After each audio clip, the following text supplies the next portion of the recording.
Mr. Sage Bender.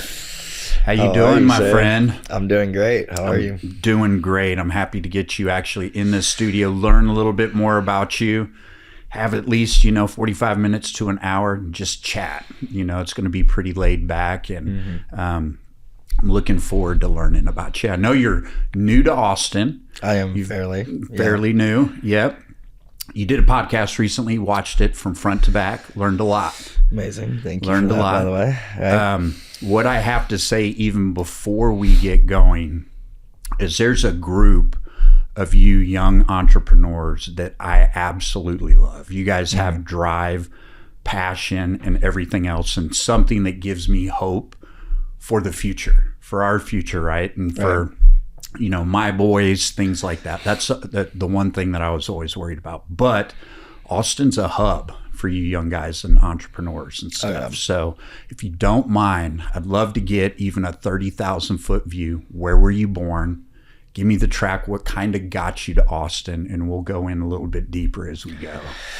Yeah, for sure. I was born in Memphis, Tennessee, and grew up in the 901 right by Mississippi, and was there for 18 years.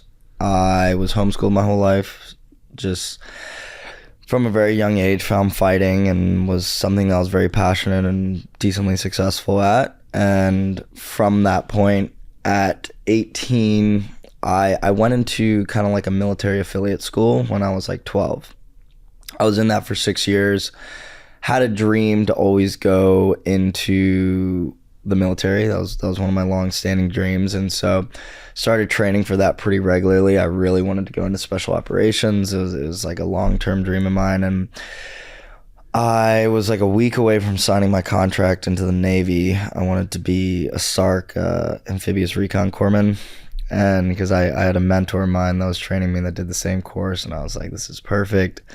And I was a week away from signing, and my coach was like, hey, I'm moving to Florida. I want to retire. You come out there with me, give you the keys to the kingdom. And I was like, all right. So here I'm faced with two things, and there was a specific mindset in my decision-making process that I'm very glad about now. And it was, you have 6 years contract if I were to sign into the Navy. And that's 6 years of the most prime years of your life dictated and designated to whatever mission that, the United States decides that that's what you're going to do. And I had tasted such a freedom of, life in terms of training. I traveled all around the United States training at these best gyms in the world, and it was liberating and it was freeing and it was amazing. And I was like, man, what a life. Like, I wonder if I could ever do something like that. So although I had put a significant amount of years and hope into this military dream, I was like, I put a lot more into jiu-jitsu. And jiu-jitsu has shown me a lot more freedom than this idea of the military. And so I gave him my dreams of that, moved to Florida like a week later. I moved September of 2019, and I moved with $300 in my bank account and a dream, and it was a very interesting experience. Florida was a lot for me. It was a very crucial point in getting to where I was. It was a lot of, having to get beat up to figure out why you don't want to get beat up anymore. And then COVID happened, so obviously that took a little bit of a dip. And so when you have nothing to do, nowhere to train, nowhere to go, the one thing that everybody kind of resorted to was their phones. And so started social media, grew a few million followers out of that. And from that point, I was like, okay, well, I have two things in front of me. I have this social media reputation and career. I hadn't really made any money off of it. And then I have this fighting career. And a couple years into my journey in Florida, I decided I wanted to start my own gym. So I opened Nomad Jiu-Jitsu Club, ran that for a few years. Amazing gym, best students in the world. And I just felt like there wasn't enough. And it was a surf town that I lived in. And that surf town just didn't really have a lot of opportunity. It was a retirement community. And I just felt really limited, especially when I looked at I had met these guys in Austin like a year prior to me moving. And Who are those guys? So a lot of different guys. There's a lot of go-getters, but we're primarily known in our friend group as like Noah Roulette and Fonz and Ethan and all them, and then Lucas, you know, more the entrepreneurial side, like pushing the companies and the businesses. And I worked for Lucas at the time, and so he was like, you need to move out here. And then obviously I have all my friends out there as well. And so I was like, I'm not gonna move. And I come out and visit for a half marathon. I think it was in 2024, yeah. And I remember very specifically, Lucas was like, 2 things. He goes, 1, I promise you in a year you'll move here. And he said, 2, you got to set a date. If you don't set a date, you'll never leave. And one of the best things I ever recommend people doing is like, if you're not fulfilled where you are, especially at a young age, leave. Like they say there's this quote, like, there'll be a time in your life where a plane comes to take you away from your hometown. It's very important that you get on that plane. And, you know, I just really thought about it, and I was feeling kind of confused on where I wanted to go. I had a good trajectory, but I had nowhere to really climb. And so I set the date a year later, February of 2025, and started working towards that, and moved February 22nd to Austin. And it's been about a 10-month journey at this point, a little less. I absolutely love the city though. I think it and like the difference in life when you're surrounded by go-getters and entrepreneurs and people that are better than you. Like you should never feel like you're better than the people you surround yourself by. It just means you need a better circle. Nothing against the people. Like I love everyone in Florida, but I outgrew them so quickly. And it's just, there's a different style of culture and satisfaction in terms of what success means in small towns and cities like that. And it's very, very important that if you're ambitious or you want to be an entrepreneur or get into that realm, that you surround yourself with a city and people that completely reflect your ideals. You've made a ton of major decisions at your age. You know, there's a time where I was in front of papers signing, getting ready to go into the Marines, and I was doing it because of a girl, right? And I sat there looking at this piece of paper, and I went, what are you doing? You know, she'd kind of turned me against my parents and everything else. Oh, join the Corps, we'll move off, blah, blah, blah, blah, blah. Granted, year later, we broke up. It was the best decision I ever made to not sign that paper. You would have been stuck with another 3 years. I would have been stuck, right? But the path that you were going on, have you ever thought, we always look back and we always go, what if, right? And especially Austin being such a hub for SF guys, they're everywhere. Right? Do you ever think, what if I would have made that decision and tried to go into the special forces or something along those lines? Because you got an avid love for guns. That's a great question. So, yeah, I grew up with a Japanese mother, and she didn't move to the U.S. up until she was like in her mid-20s. So, obviously, Southern culture, tactical culture, all that doesn't exist in Japan. So when I grew up with her, I was strictly forbidden from weapons and like of any kind. And so in a way, it just fascinated me. I was like, this is such a cool machine, like guns are so fascinating. And like, I was raised in Tennessee, so it's a very southern-based town.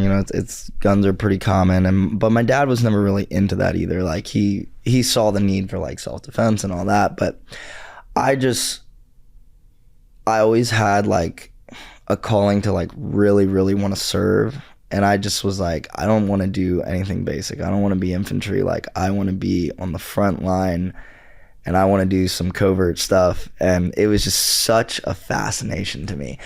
And I think about that a lot. And, in this Air Force Auxiliary that I was part of, they had something called PJOC, Pararescue Jump Orientation Course, take you out to Arizona for like a week and a half. You train with only SF guys, and they drop you off in the middle of the desert in Arizona, and you like you're sleeping under parachutes that you learn how to make into tents, and you're harvesting cacti and all these different, survival skills. Yeah, baby. and it was so sick. We're rappelling down these big canyons in Arizona, just like, learning land nav. And like to this day, I'm like, man, that was the coolest thing ever. But there's two sides to that. Like, one, I realized that there's still ways to work in that community. Like where I was in Memphis was one of the main jump schools where a lot of the SEALs would come in. So it was always kind of a comedy to me, because these SEALs would come in and, they're top of the line, top of the shape, they're getting their certifications, about to get their badges. And so like they're right there in the peak of their fitness, and they would just get destroyed in our gym. Like, yep. I'm talking 130-pound kids would just rip through these guys.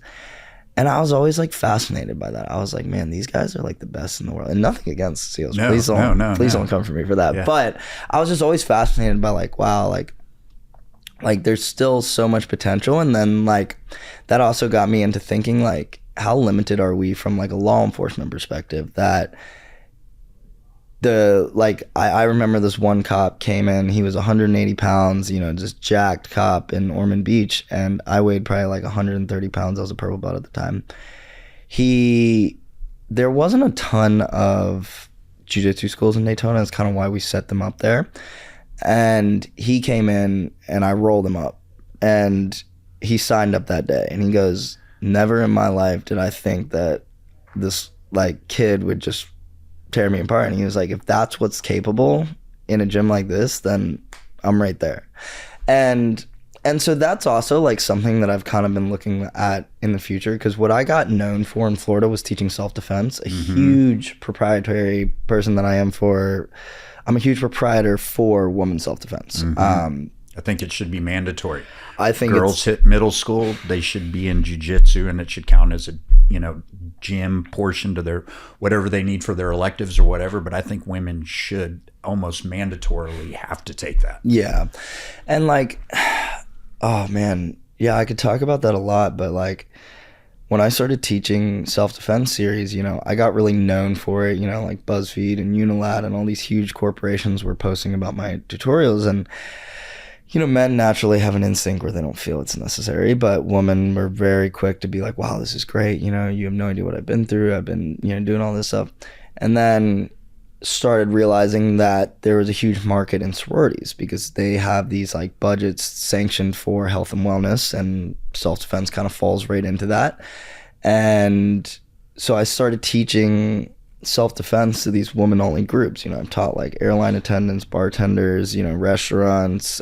Actually teaching my first one again in like years to a bunch of salesmen for rooftop roofing. Like they have to walk through the streets, sell their courses in Dallas, and I'm going out there to teach them. And that's one of like the biggest impacts I think I've ever seen social media do for me, and one of the best like turnarounds that I've seen. And so like, yeah, to an extent, do I regret not going into the military? Absolutely. But I also look at the toll it takes on an individual, and the likelihood that you'll never almost get back your sanity to an extent. And I think I would thrive in that environment so well that when I stepped out of it, I think it would destroy me.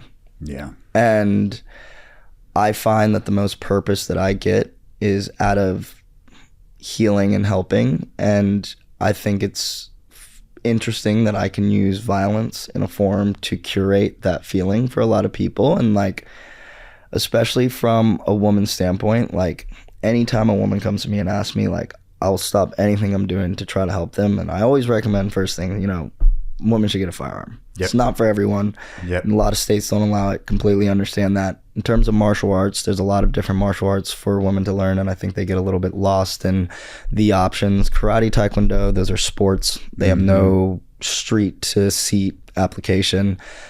Striking is good. I always think striking is great. There's a lot of girls that are very good at MMA, but there's also a size comparison that doesn't always add up.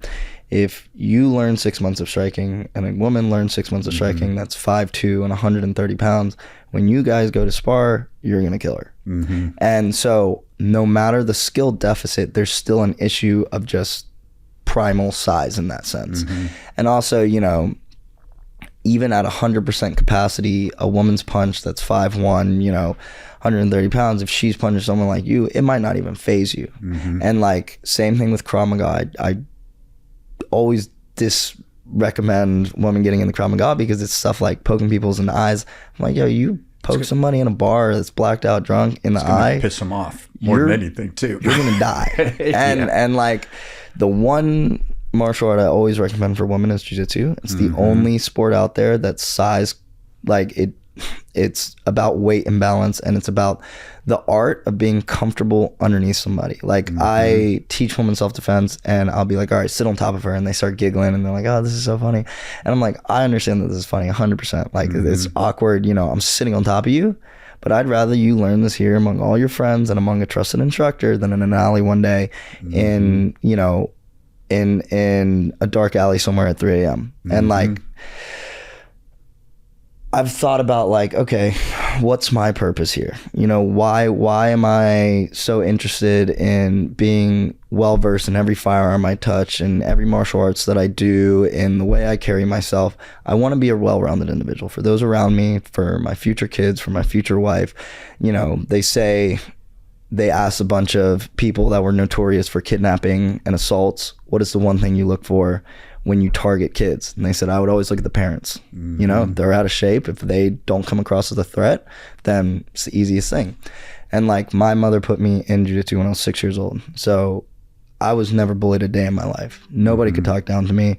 And to this day, you know, I walk into any building I want, and I never fear what's going to happen to me. I know the world is crazy, and I know that's a little bit of a biased opinion, but like, I have zero fear, and I realize that how many people do have a fear in the way they walk around. And like, from a standpoint of either a woman yourself or you have kids, you know, you have a daughter being raised, like, to raise a daughter or a son from this day forward is terrifying to me. Like, the thought of the world that I have to raise my kids in is terrifying to me.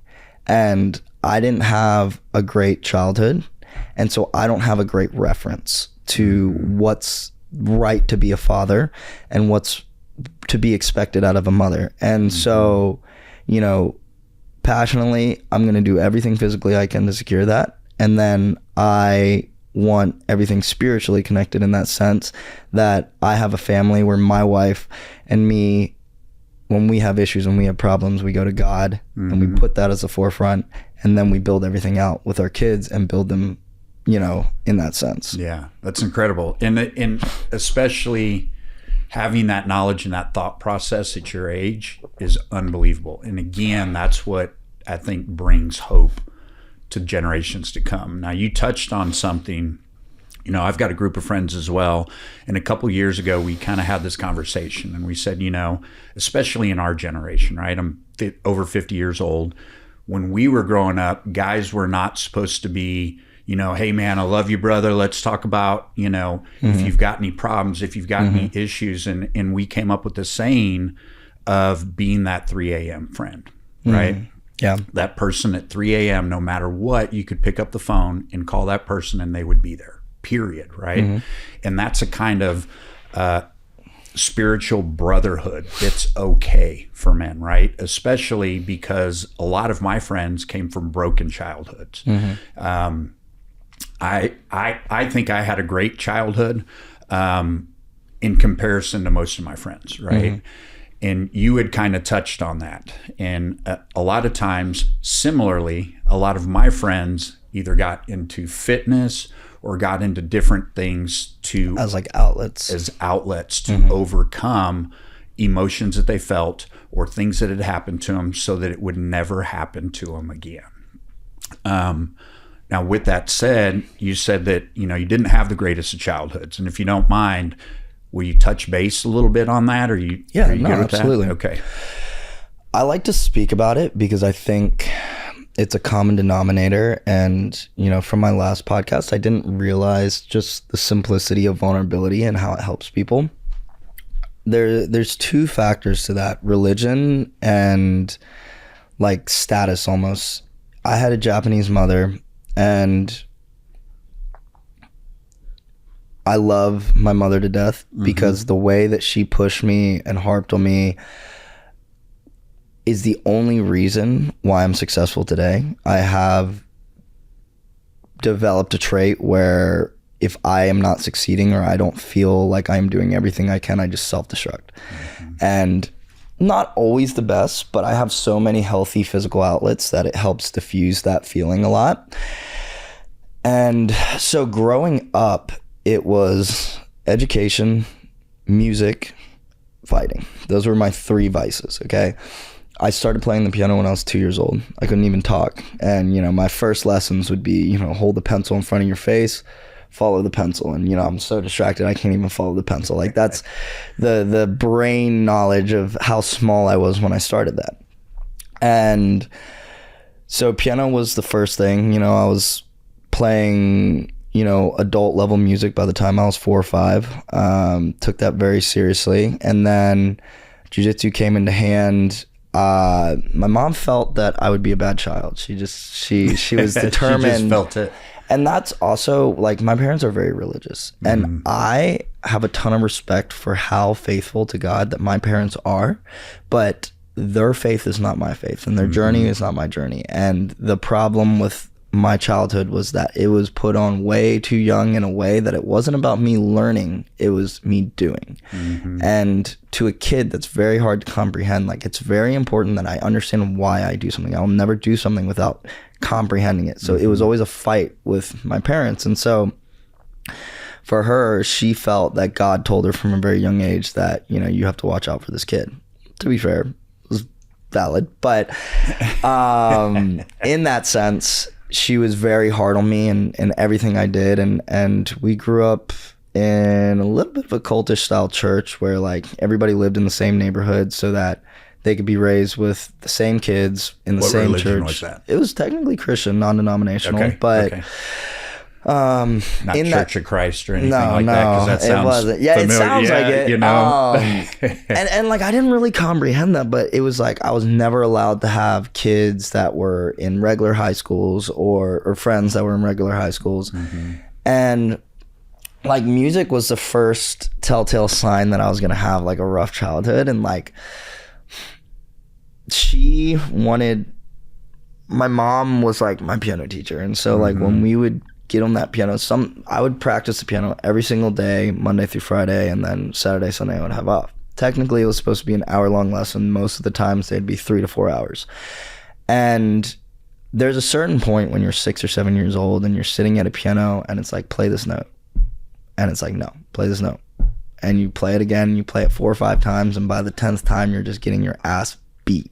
And it's like you're sobbing, crying, just trying every single thing you can think of to try to play a note in a way that you have no idea what they're talking about. And like, it was a lot of moments like that, and like in music it was one thing because she does have an incredible talent in music, my mother, and so like, it's whatever, like, I wouldn't be good at the piano if I couldn't. But in jiu-jitsu, like, the same thing, like, and I say this all with a grain of salt, like, yeah, this was rough, but who cares? Like, sometimes a mother, I don't wish that on many people, but like, for me, it was needed. And like, she did so much for me at the same time. I mean, she homeschooled me. She knew what was going to happen in the world, and she said, none of our kids will be homeschooled. I'll raise you guys all myself. I had 2 older sisters.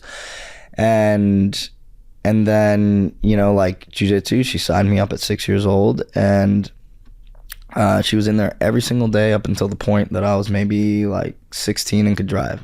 Every single day she took me to class. She would sit in those classes, she'd watch, and then we'd drive home and she'd tell me every single thing I did wrong.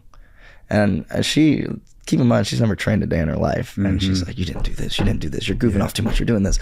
And I didn't really like jiu-jitsu at first because it was an ego thing. You go in there and you're just getting annihilated. And like, it's so frustrating because like, people sit on top of you and like, there's nothing you can do.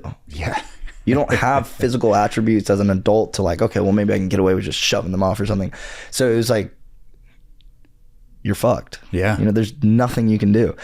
And so I hated it. And there's this kid that was always like a couple years ahead of me, so he was substantially better. And I just didn't like him because he just always beat my ass. And I was like, and my mother every day would like coach me through it. Like, you need to go after Jacob. You need to do this. You need to do this. You need to do this. And I was like, all right. And I set it to my mind that I'm going to beat this kid. And this is just an example of my mother, but, and every single day she's like, you're going to do this. And finally we were playing this game where they like try to go across the mat. You try to pass their guard and submit them before they hit the other side. Submitted the kid. He starts crying immediately. And there was like a little light that lit up in my brain. And I was like, so this is why you do it. And then I became really obsessed with that factor. And I looked at the entire class as like a totem pole. And I was like, I'm going to beat every single one of you guys. I'm going to be the best in this room. And with that mindset switch, my mom saw this, like, this is what I wanted. You know, here's this kid. And then she was like, so then she throws another wrench in my plan and she's like, all right, you suck. I'm pulling you out of the sport in 3 months if you can't progress and be better. And I was really confused because I was like, I'm doing good. And so she started me and she's like, there's this other coach. He's in Bartlett. You know, we're just going to be a little farther, but I think we should train under him. We're going to do private lessons every single week. So I did private lessons for 4.5 months, changed the entire trajectory of my jiu-jitsu career. That's pretty crazy. And I don't mean to interrupt, but and I think that that's something even to carry in life, right? You can be going down a road and understand what you understand with blinders on because you're focused straight ahead until you get the perspective of someone else to look at something differently. And it was probably that new instructor who got you to look at something differently that brought out even more out of you.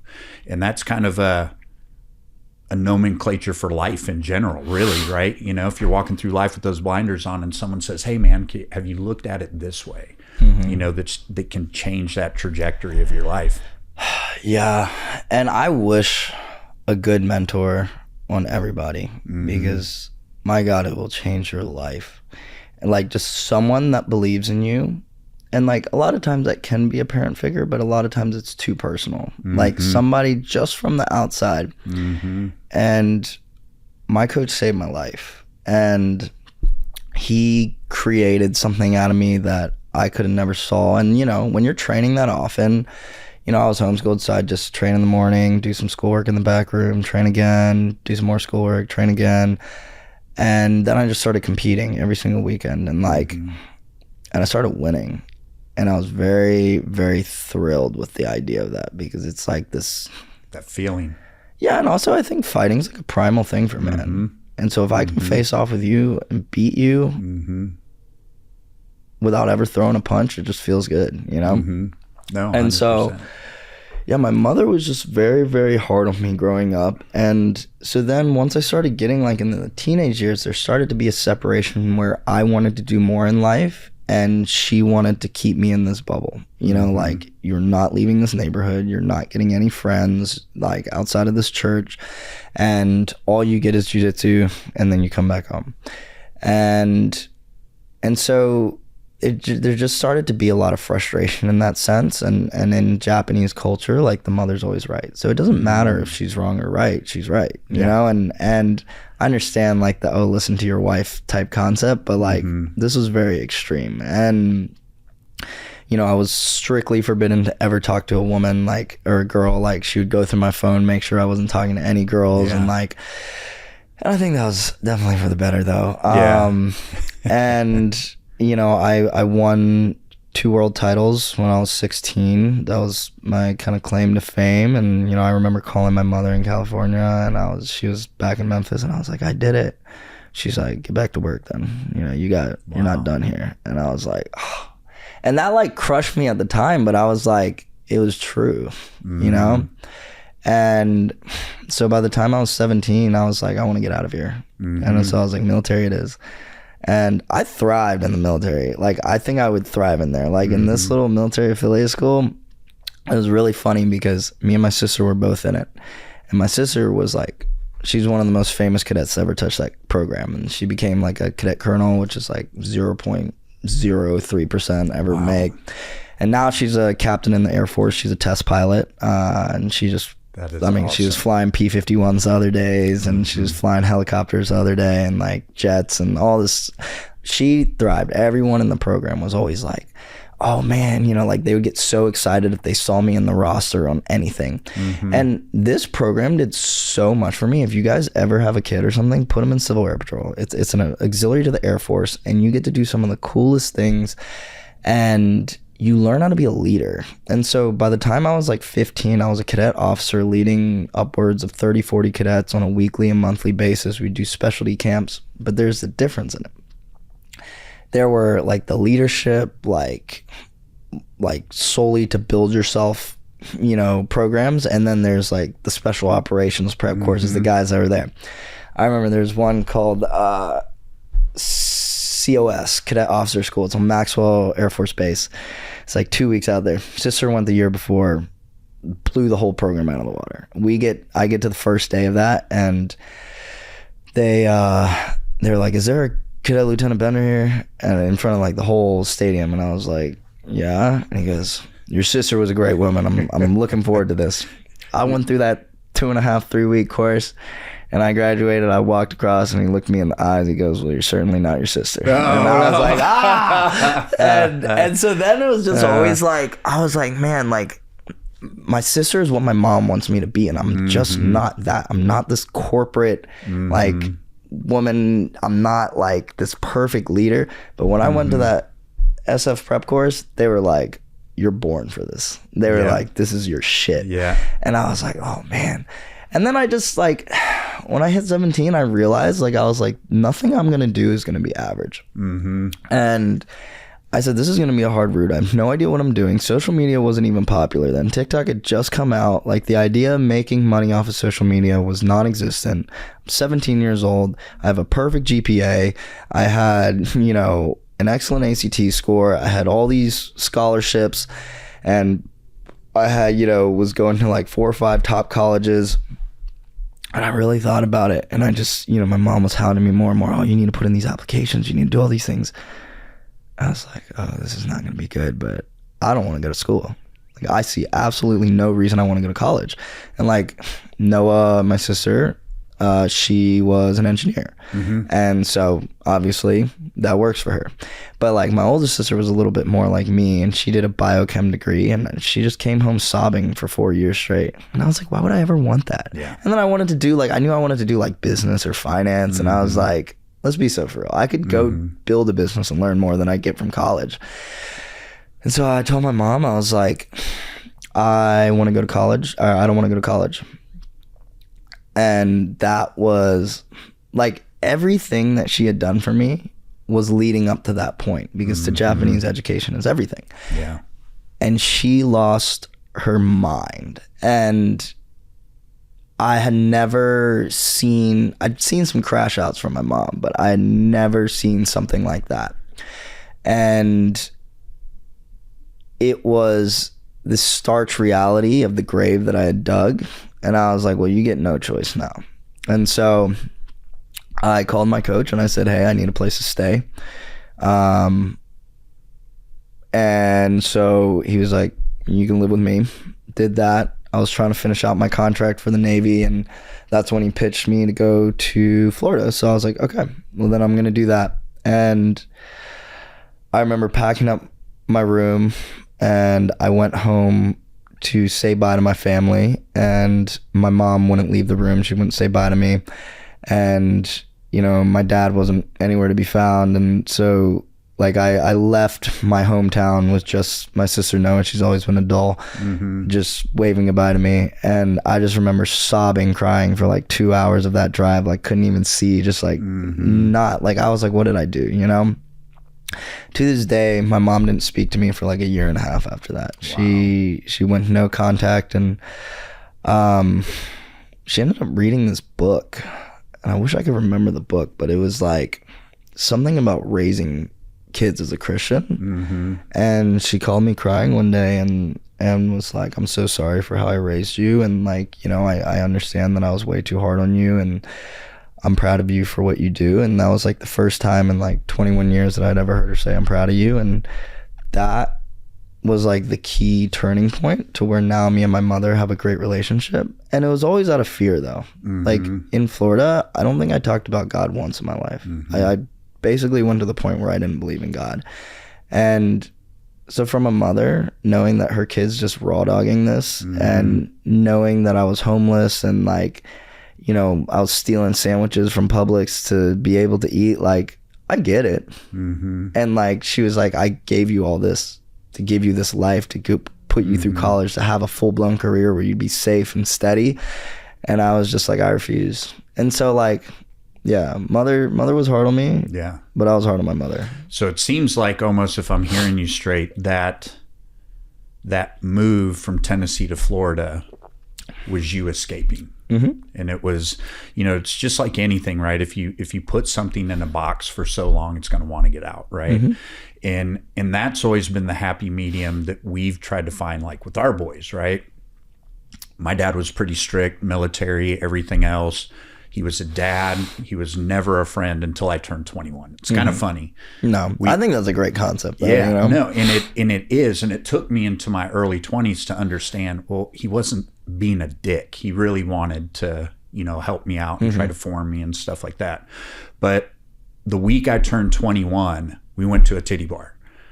And so from that point forward, our relationship changed. It was wild. That's that shifting point. Yeah, I don't know if it was that we could actually drink a beer together, do true adult things or whatever, but that was the turning point. But I respect him for understanding that at a certain point that needs to shift. 100%. And as you get older, being a father isn't really going to be what helps you get taken care of. It was being that friend to your kids. You know, how many people do you know hate their parents, and you know, just like as they get older, now they have such a bad relationship. You know, yeah, that's key. It's key. You know, and again, my dad and I didn't get close, like I said, until I was 21, and we actually didn't talk for a couple years. In between there, you know, I build homes, and my dad was a real estate agent. And he had the mentality that he needed to be the realtor on everything we built and sold.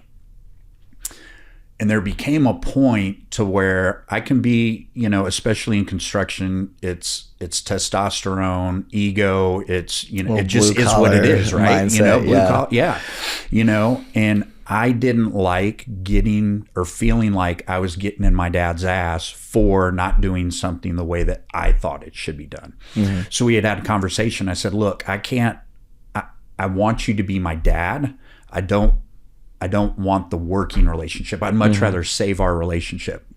We didn't talk for like 2 or 3 years because of that. And similarly, something happened to where he came back around and said, hey man, you know, we just started talking again and got as close as we've ever been. And, you know, I guess it's about 3 years now, he passed away. So it's, you and I are going hunting and this weekend, and I haven't been out to the ranch much because of that. Really? And it's because he was always there. You know, he always went with me, and he's kind of got a stand that he used to hunt in. And I own this ranch with a buddy of mine, and it's actually on his side of the property. And everybody just kind of knows that was kind of my dad's stand, you know? And so it'll be, I'm looking forward to it, to taking you out there and enjoy it. It'll give me memories, you know, but those are good memories. You talked a lot about your mother. What about your father? You know, people say that a lot to me. And like, I'm like nervous to like talk about this because I don't necessarily want my parents to like see this, but like, and don't go anywhere you don't want to, brother. No, you're good. My dad was a landscaper back in the 90s. Okay. And he worked for this company. He moved from Maryland to Tennessee in Memphis, and then started working for this landscaping company. After about 6 years of working for the guy wanted to quit and sell his business. So my dad was like, I will take this business. And my dad is the most hardworking man I've ever seen. And like, landscaping is not easy. And he built the biggest landscaping business in Memphis, and out of scratch, he's never had a website, he's never marketed a day in his life, and not a single one of his clients are outside of a 10-mile radius. He is one of the rarest businesses I've ever seen in a success format, and he services pretty much every one of the richest clients in Memphis. And just hard work, and everybody knows him to do that. And so, you know, there's not like a crazy amount to say about my dad, not in a negative way, but he was just always dad, you know? And I've never really felt like I was super close with him. You know, we've never, like, my parents are just people that I've never had a heart-to-heart conversation with. And I'm okay with that, and I've accepted that throughout the years. That always struggled with me a little bit, because especially when I was really, really struggling, like, and like, it was always a difference where it's like my mom and my dad. It was never my mom and dad. And so, like, I was homeless for like a year. It was the worst times of my life. And I talked to my dad about it years later, and he goes, I had no idea. Your mother never told me. Wow. And he was like, I would have helped you out, all these things, because my mother didn't help me out for anything. And I'm glad he didn't, because I wanted to survive that on my own, to say that nobody ever helped me, you know? But it's always been my mother raising us, and my dad's just in the forefront, and he doesn't get in the way, you know? And now at a point in their life, you know, they feel that God brought them together. And, you know, in Corinthians, it talks about how it's a sin to break apart what God brought together. And so they refuse to divorce, and they're both pretty publicly known that they're unhappy with what they do. They sleep in different bedrooms, and I feel really bad for my dad, because like, all he wants is a house on the water in Florida. You know, like when we were younger, he used to, you know, I was homeschooled, so he'd be like, pack your bag. I'd be like, what? He's like, just throw a backpack in the back of the truck. And I'd jump in, and he'd be like, where we're going? He'd go, we're going to Alabama. And we just drive 6 hours to the beach, 3 hours in. My mom, where the fuck is my son? And he goes, we're going to the beach. And we just go, you know, and fish. That was me and my dad's thing, saltwater fishing. I love saltwater fishing. And so he was never like into hunting really, so like I couldn't really get into that. But he was a good dad. I have no complaints, but at this point in his life, he lives on a 100-acre farm in Tennessee, and it's like great, but he's getting old, and he's starting to forget things. And that's the first time where like, I've always, like, I rarely speak to my parents, you know, and I rarely speak to my sisters. And this is the first time where I'm getting really nervous about that, you know, because I'm like, this is the first time I've seen my parents as old, you know, and it breaks my heart. And like, there's nothing wrong with my dad at all. Like, we just had like such a monotone childhood. Like, I never had really a problem with him. We never fought. We never got in disagreements. But I will say, like, throughout the years, it's made me very, very carefully critique women in that sense, like not in a derogatory way, but I'm like, I will never have a relationship like that. No offense, mom and dad, but you know. No, I get it. I went through a divorce years ago and had it in my head that, you know, this was something that I was going to end after the first of the year. Okay. My son at the time was, I don't know, 9, 10 years old. And one day he looked at me when we were in the truck together, and he said, I don't know how you can be married to her. And that itself was just like, what the fuck are you teaching this kid? That a 9-year-old's gonna be like that. And that they recognize and it. That's exactly how I felt growing up. Yeah. You know? So with that said, do you think that's why connection in your friend group now is so important to you? I think so, because I think a lot of the ways that people find connection and love is through healthy relationships, and that's just something I never really had. And that can be a bad thing, because I think, like, I've been in relationships pretty much my entire life, from like 17 up until here. This is like one of the longest. I've been single for like 5 months. This is like the longest I've been single. See, and I didn't even know. And Bristol was like, no, they broke up. And I was like, no. And she's like, they broke up. And then it wasn't until a couple months later that I was like, okay. So I've just been in relationships because, like, I think in a way, like, I was like, I want that healthy relationship for myself. And when you go into a relationship with a mindset, terrible idea, because it's not about what you need. It's about two individuals that love each other simultaneously, and you happen to come together, and it's for love. Last relationship, longest one, it's like 3.5 years, or like 3 years, and amazing girl. I just met her at the peak of that homelessness and the drug addiction and the partying addiction and no goals, no ambitions. And so, you know, when I came out of that, you know, it was like back in June, and she got mad at me because one of my friends got engaged after like a year, and she's like, so when are we getting married? And I was like, oh shit. And I thought about it prospectively, and I was like, I can't marry you, I'm sorry. And there was just too many things that I saw at that point in time in my life that I'm like, I know what's gonna happen in 5 years. And like, I'm not putting my kid through that. And I'm not like it. I think she would have been a great mother, but I don't know if she would have been a great wife. And it takes a lot to look at that, right? You grow, you know, I think there's areas in your life where when you grow tremendously, right? Your teens to like 18. And then it's from like 18, even call it 21 to like 26. That's a huge growth area. Yeah. And then 26 to mid 30s is another one, you know, and especially having that time to yourself, to understand yourself, to know what you truly want even, right? During the time that you're at right now is hugely important. Yeah. And so I think going back to like my friends, you know, like coming out of that was, I spoke about this on my last podcast, but the realization that I didn't know how to be alone. And like, I'm not gonna lie, all my friends did not like my ex. They were like, oh yeah, you can do so much better, and you need to leave, and you need to find yourself. Did the opposite, went a little stir crazy, partied a bunch, and then I felt even more lower. And then that's where the self-destruction comes in. What did you just do? You had all this going for you. You tanked because you wanted to live life, and then now you're at this in between.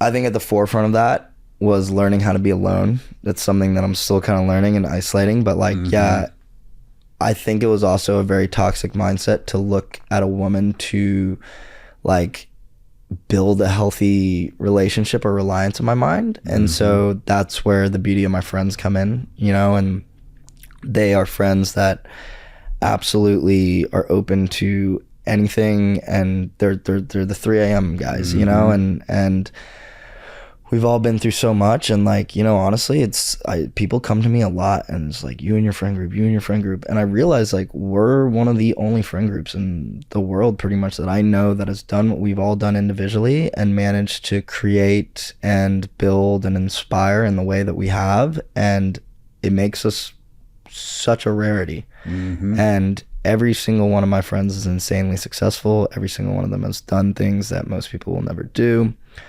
And, you know, with that, you know, we kind of got everything we wanted accolade wise. And now the shift in the friend group is a lot of us are realizing the importance of putting God before all of that. And there's something so special about, you know, Noah texting me, hey, church tomorrow, or Chase being like, yo, let's run and do a Bible study after. And like, that's what makes me happy. And my relationship with God after what I got put through as a child was very rough. And Austin is an amazing city. I think God is alive and well in this city, and it's something that I've never seen anywhere else. I've been all over the world. Austin has such a blessed vision and ability from God. And I like, the more I talk about God, the more I'm so shocked at how people reciprocate it. And they're like, hey, actually, you know? And that's something that like makes me feel like I have the best friends in the world, because not only are we all doing these things accolade wise, pursuing things, you know, Noah just had a baby, you know, and we're all successful, but now we realize that with all that success, what is that success without God? And like that, there's that famous interview kid that goes, how old were you when you made your first million? The School of Hard Knocks, right? And pretty much the common denominator between every billionaire and millionaire is God. And I'm like, if that's not to say something, especially it's easy to turn to God when you're struggling and you're down, but do it when you're successful and do it when you have everything you want. You know, how often, I always ask people this because it was a perspective that changed a lot for me. How often do you thank God for what you have? And so now I try to, like, when I pray, like, I try to always be like, you can't ask him for anything until you thank him for what you got. Exactly. And that's the hardest thing sometimes to do, is to live in gratitude, right? And if you live in gratitude, the negative can't come forward, you know. And that was something that I heard, you know, a few years ago, and it's so true. You know, I open my eyes and I start thanking God for my home, my wife, my family, the things and the people around me that support me and things like that. Because going back to support systems and friends, at the end of the day, you could lose everything material that you own, but that's the one thing that can't be taken away from you, right? Exactly. My wife is huge into traveling, very much for the same thing. Her take on it is, we could lose everything tomorrow, but those memories and that time we spent together will never not going to be living in regret. taken. Exactly. Yeah. Well, I've got this box. Oh, Says, how deep will you go? I've never done this. I'm and very I excited wanted about to. this. And so we'll just let you. So these are just random questions. Just random questions, and let's see. How many cards should I pick here? Pick 2. All right, let's go We'll gray and that. white. There we go. All right. Let's do it. So there's 2 levels. White's icebreaker, and then 2 is confessions. So let's see what we got. All right, this one's pretty simple. What is something simple that makes you smile?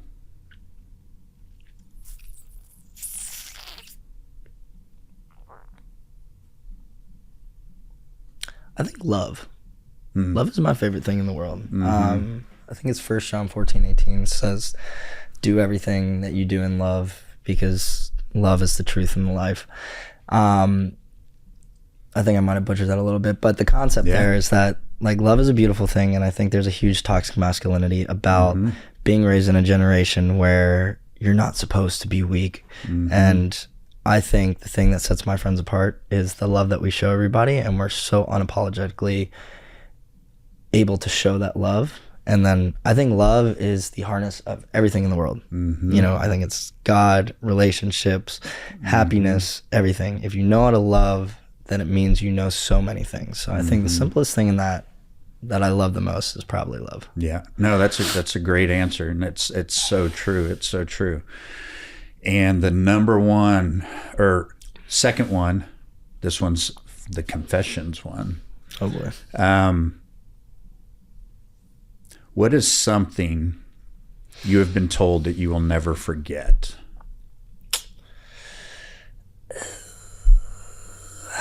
That can be good, bad, ugly.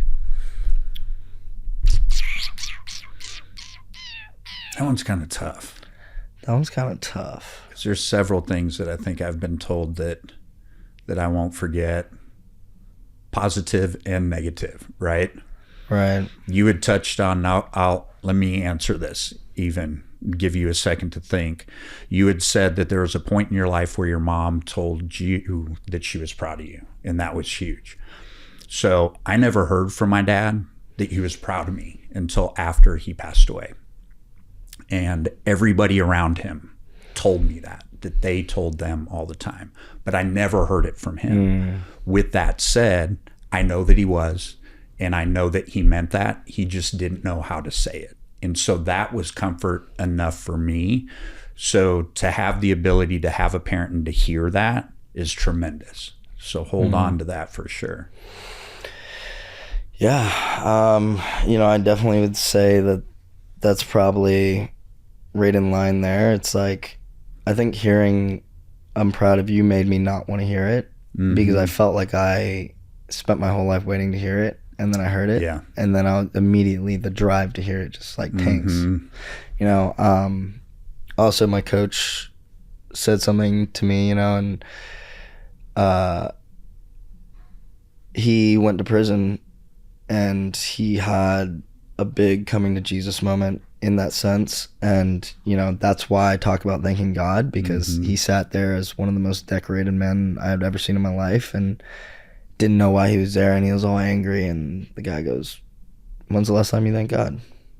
And that was literally the turning point in me coming back to God. That was on the way from Florida to Austin. And I drove from that point in Florida to Austin just terrified. And I got there, and the same day I had like 6 people ask me, yo, you go to church here? I have a great church I want you to check out.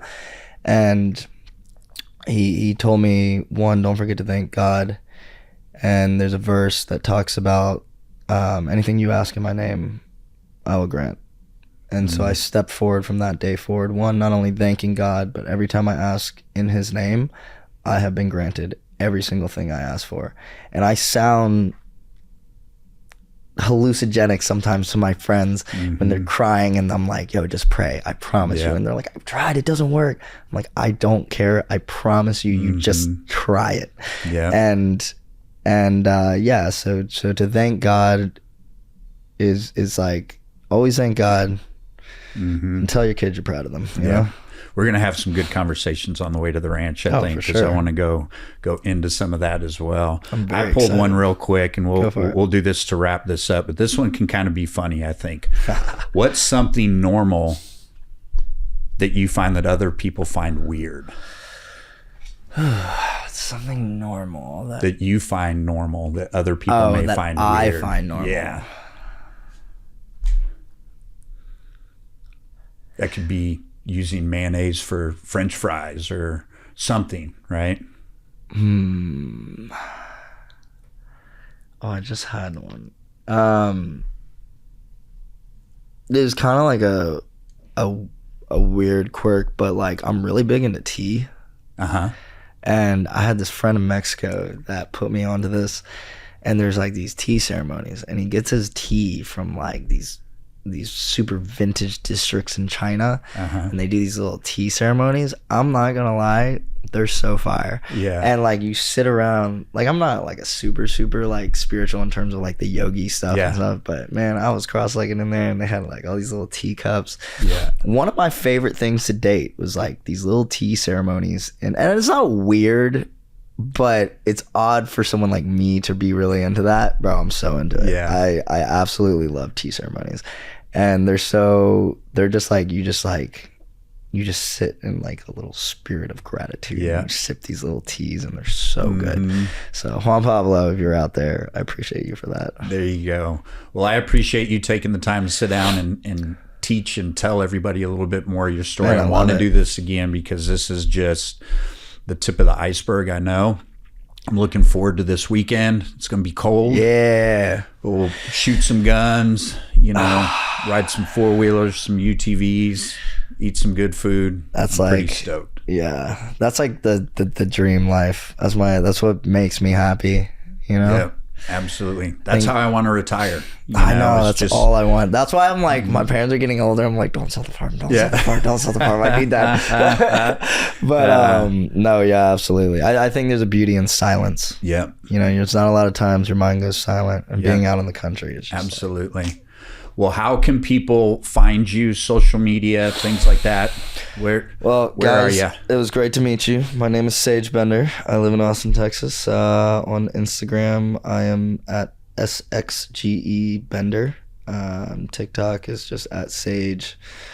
And YouTube's coming, but it's just it's being orientated. Me and my friend Zach are cooking up some very fire stuff, so YouTube's gonna be fun. I got some long form stuff coming, but I appreciate you guys for everything. Mike is the absolute man. Pam his respects, and looking forward to this weekend. Absolutely.